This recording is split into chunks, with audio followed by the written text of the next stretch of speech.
की इंतजार करने लगे। तभी अनाउंसमेंट हो गया कि बाबा का कार्यक्रम बदल गया है, बाबा जनरल दर्शन अब महारानी बाग देंगे।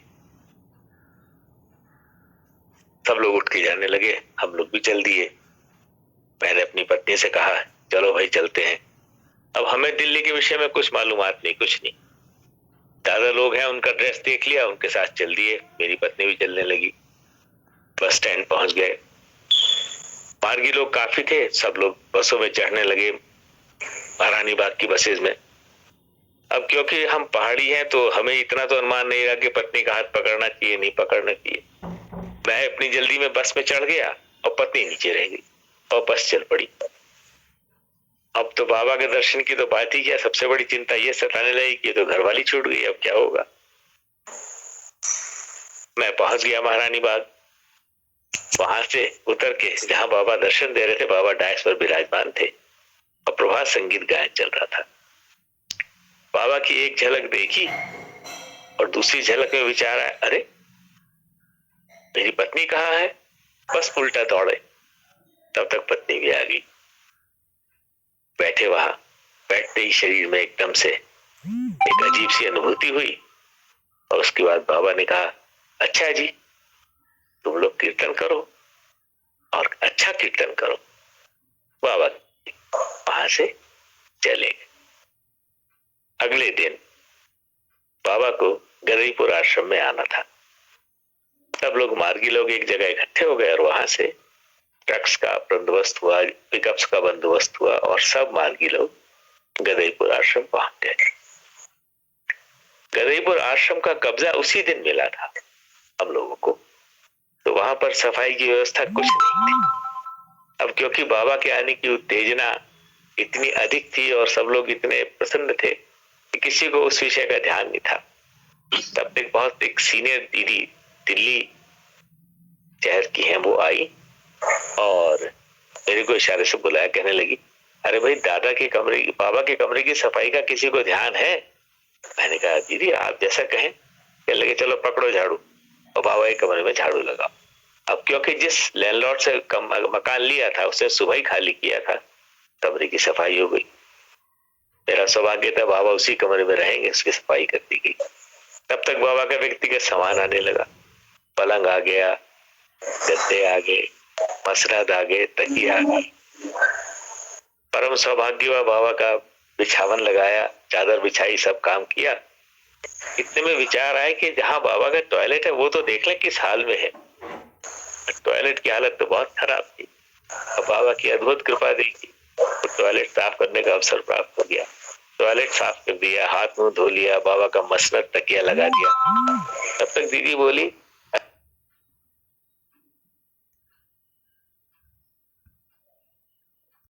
इस कुर्सी पर बैठेंगे, उसे तो किसी ने सजाया नहीं है, तो सामान भी आ गया, उसे भी तो सजाओ सब लोग। फिर दौड़े, जैसा हमको समझ में आया वैसा हमने सजा दिया, बाबा की कुर्सी भी सजा दी गई। और बाबा के साथ जीवन भर का एक ऐसा अनुभव जो शायद बाबा की कृपा से प्राप्त हो गया कि बाबा के व्यक्तिगत सामान को छूने का मौका मिल गया। इतने में बाबा की जय जयकार के नारे लग गए।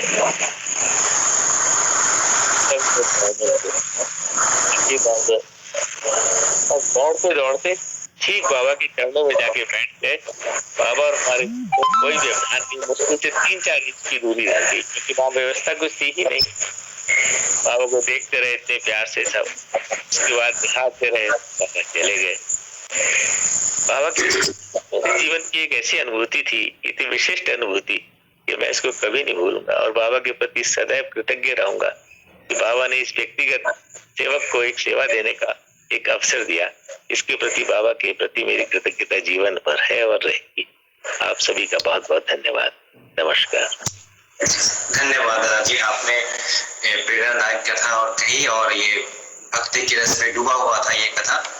और आपसे निवेदन करूंगा कि 2 मिनट आपके मुख से कीर्तन हम लोग सुन पाए, कीर्तन कर पाए। जी जी।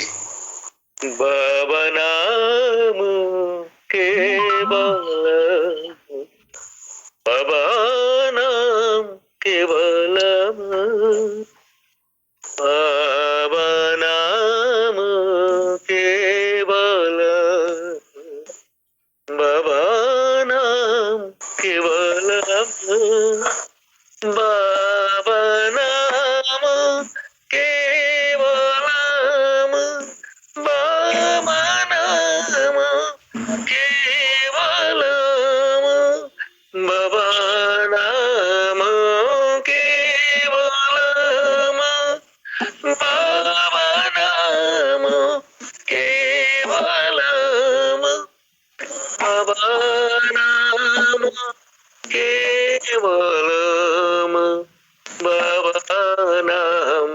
केवलम भावनाम केवलम भावनाम केवलम भावनाम केवलम। धन्यवाद दादा, बहुत बहुत धन्यवाद। बहुत बहुत धन्यवाद आपका, आपने हमें समय दिया और इस कार्यक्रम की सफलता में आप एक हिस्सा बने। बहुत बहुत धन्यवाद दादा आपका। तो राम बच्चन जी, क्या आप मेरी बात सुन पा रहे हैं? राम बच्चन जी,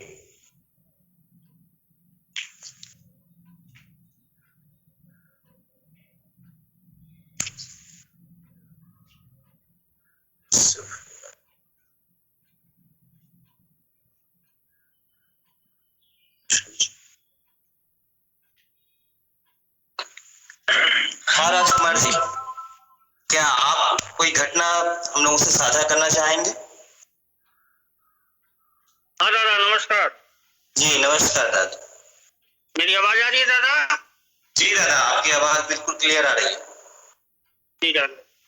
जी दादा, बाबा की कृपा से मेरी दीक्षा तो 85 में हुई थी और स्कूल की तरफ से टूर मेरा गया था, इंटरमीडिएट फाइनल ईयर में था। 87 में हम रुड़की जा रहे थे, बनारस से ट्रेन पकड़े थे।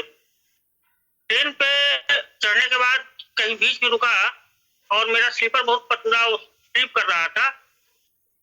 हमें लगा कि हम गाड़ी हम पानी ले लेंगे, पानी बोतल लेने के लिए भरने के लिए गया स्टेशन पे, तब तक गाड़ी थोड़ा सा हल्का सा खुल गई। दौड़ते हुए मैं आया और हैंडल पकड़ा ट्रेन का, लेकिन पैर मेरा फिसल के बीच में चला गया और लोग चिल्लाना शुरू किए कि लड़का तब चला गया। इंटर का स्टूडेंट था, उसी हिसाब से लोगों ने बात किया।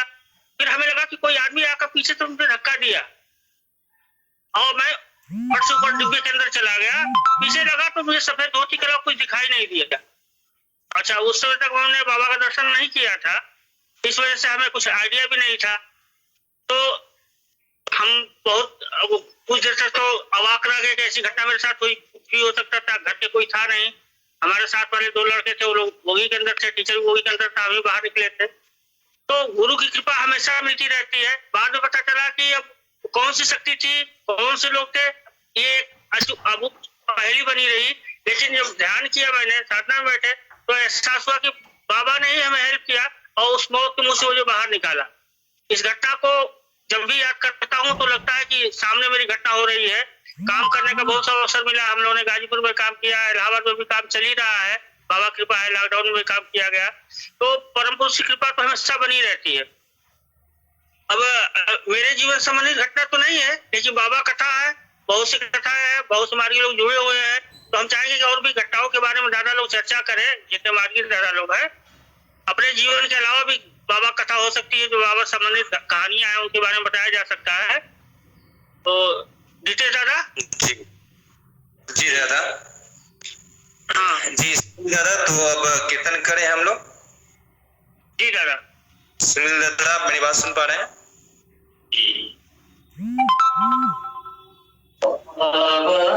नाम केवलम बाबा नाम केवलम, बाबा नाम केवलम, बाबा नाम केवलम, बाबा नाम केवलम, बाबा नाम केवलम, बाबा नाम केवलम, बाबा नाम केवलम, नाम केवलम, बाबा नाम केवलम, बाबा नाम केवलम, बाबा नाम केवलम, बाबा नाम केवलम, बाबा नाम केवलम, बाबा नाम केवलम, बाबा नाम ओम बाबा नाम केवलम, बाबा नाम केवलम, बाबा नाम केवलम, बाबा नाम केवलम, बाबा नाम केवलम, बाबा नाम केवलम, बाबा नाम केवलम, केवलम बाबा नाम केवलम बाबा नाम केवलम बाबा नाम केवलम बाबा नाम केवलम बाबा नाम केवलम बाबा नाम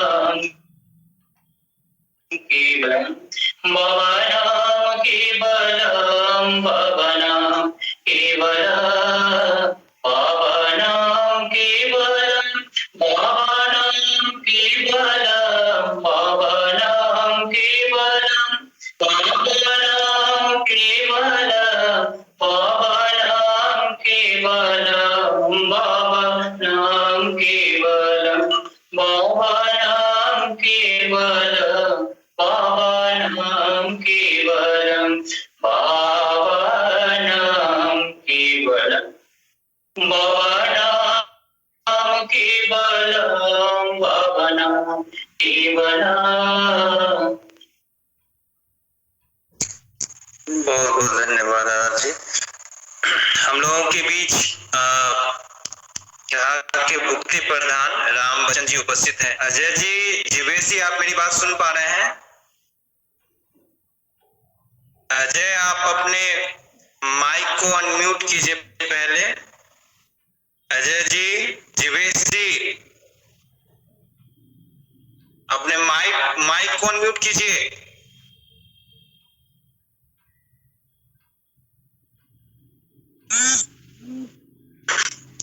राम बच्चन जी, आप मेरी बात सुन पा रहे हैं?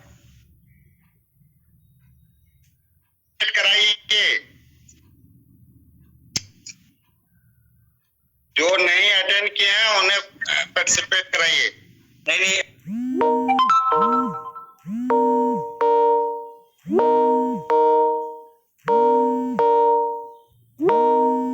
आप अनम्यूट कीजिए। शॉर्ट में बोलेंगे, शॉर्ट में। बद्री जी अनम्यूट, की आवाज नहीं आ रही है बद्री जी। जीवेश से बोलिए कि आपको अनम्यूट करें। देखिए वहां नीचे में माइक का ऑप्शन है ना, उस पर क्लिक कीजिए। माइक मार्ग में जो है इंटर कॉलेज खालिसपुर में पढ़ रहा था। उस समय जो है आचार्य इंद्रजीत जी से संपर्क हुआ। आचार्य इंद्रजीत जी करीब 70-72 के लगभग जो है दीक्षा दी है। उसके बाद जो है साधना का कार्यक्रम धीरे धीरे शुरू हुआ। आचार्य जी गाइड भी करते रहे। इसके बाद जो है इमरजेंसी लगी, बाबा को जो है पटना बांकीपुर जेल में बंद किए, सरकार जो है बंद किया। उस समय हम लोग साइकिलिंग करके यहाँ से बक्सर जाते थे और बक्सर से ट्रेन पर पकड़ करके पटना बांकीपुर में बाबा से मिलने जाते थे। करीब करीब महीने में एक बार जो हम लोग करीब जाते ही थे। 8-10 लोगों का ग्रुप बनाकर यहाँ से साइकिल लेकर बक्सर तक जाते थे। उसके बाद जो है इमरजेंसी समाप्त हुआ, बाबा रिहा हुए तो उसमें भी हम लोग गए थे। बाबा का जेल का फाटक टूट गया, बाबा हमारा छूट गया। सारे देश विदेश से मार्गी लोग इकट्ठा हुए थे, वह दृश्य भी मुझे देखने को मिला। उसके बाद जो है इमरजेंसी समाप्त हुआ 76-77 में। दादा असीमानंद जो है गाजीपुर में थे। लाल दरवाजा का स्कूल जो है पुलिस चौकी बन चुकी थी। पुलिस चौकी के बाद जो है तोड़ फोड़ हुआ, अंखा पंखा सब गायब हो चुका था। दादा बोले कि जब तक एक आध मार्गी घर का अध्यापक नहीं रहेगा तो स्कूल नहीं चल पाएगा। तो हमको लाल दरवाजा ले गए और लाल दरवाजा में जा करके हम जो है अध्यापक का कार्य शुरू किया। उसके बाद कुछ दिनों के बाद जो है मुझे वहाँ का टीचर इंचार्ज बना दिया गया और उस समय कोई भी दादा डीटीएस के रूप में नियुक्त नहीं था। बाद में कुछ दिनों के बाद जो है डीएस बन करके जो है ये आत्म तीर्थानंद अवधूत जो है बनारस आए और बनारस से गाजीपुर पूरा डीलिंग करते थे। और पूरे महीने का हिसाब एक दिन में वो चुका लेते थे। क्लास भी लेते थे आकर। ये पठन कार्य चलता रहा। चलते चलते कुछ दिनों के बाद जो है करीब 80 के बाद ही 80-89 में मुझे खालिसपुर के लिए प्रधानाध्यापक बना करके, टीचर इंचार्ज बना करके खालिसपुर नियुक्त कर दिया गया। लाल दरवाजा से ट्रांसफर हो गया। मुझे तो थोड़ा कष्ट हुआ कि मैं लाल दरवाजा से आ गया खालिसपुर स्कूल में, लेकिन कुछ दिनों के बाद खालिसपुर में स्कूल जो है करीब करीब टूट चुका था। मेरे आने के बाद स्कूल जम गया और पूरे खालिसपुर गांव में जो है स्कूल जमने के कारण हर बिरादरी में घुसने का मौका मिला और हर बिरादरी में सम्मान मिला। आज भी वो सम्मान मिलता है। ये जो है दिनचर्या रहा। उसके बाद जो है उन बाबा की कृपा से ही आनंद मार्ग स्कूल में ही पढ़ा रहे थे तो एक वैकेंसी आ गई कि जो अध्ययन ट्रेंड है उन्हें जो है बीटीसी के लिए जो है फॉर्म भरा जाए, जो मान्यता प्राप्त विद्यालय में अध्यापक शिक्षण कर रहे हैं और अशिक्षित हैं। लाल दरवाजा के द्वारा ही मुझे बीटीसी का भी प्रमाण पत्र मिला और खालिसपुर आने के बाद 97 में वैकेंसी आई। 97 में जो हमने फॉर्म भरा और उसके बाद कुछ लेकिन लग गया तो हाई कोर्ट में जो है 4-5 बरस लड़ना पड़ा। फिर जो है हाई कोर्ट में मेरी डिग्री हुई और 2004 में जो है प्राथमिक विद्यालय में नियुक्त हो गए। तब से जो है संस्था से मैं आज तक जुटा हुआ हूँ। कुछ दिनों के बाद जो है मुझे आत्म तीर्थानंद दादा ही सक्करपुर का ये स्कूल का जो है अध्यक्ष बना दिए। बोल कि ये लाल दरवाजा भी देखता है और यहाँ भी देख लेगा, दूसरा किसको बनाया जाए, दोनों जगह संभालेगा जी। तो ऐसे ही मेरी दिनचर्या रही। बाबा का जो है आशीर्वाद पूरा का पूरा मिलता रहा और पूरे जीवन में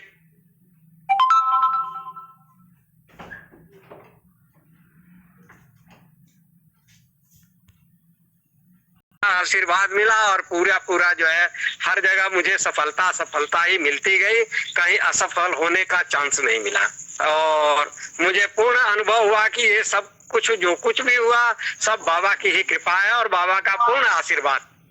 और जब तक हम लोग सेवा करते रहे, हर बच्चे को अपना बच्चा समझकर और भगवान का स्वरूप समझकर उन्हें सेवा देते रहे, ताकि भगवान हमें जो है इन बच्चों के रूप में सेवा अपना कराने का अवसर दिए हैं।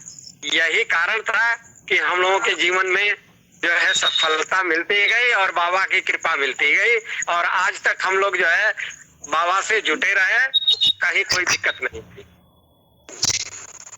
ठीक है दादा, बहुत बहुत धन्यवाद दादा, आपने बड़ी मार्मिक कथा सुनाया।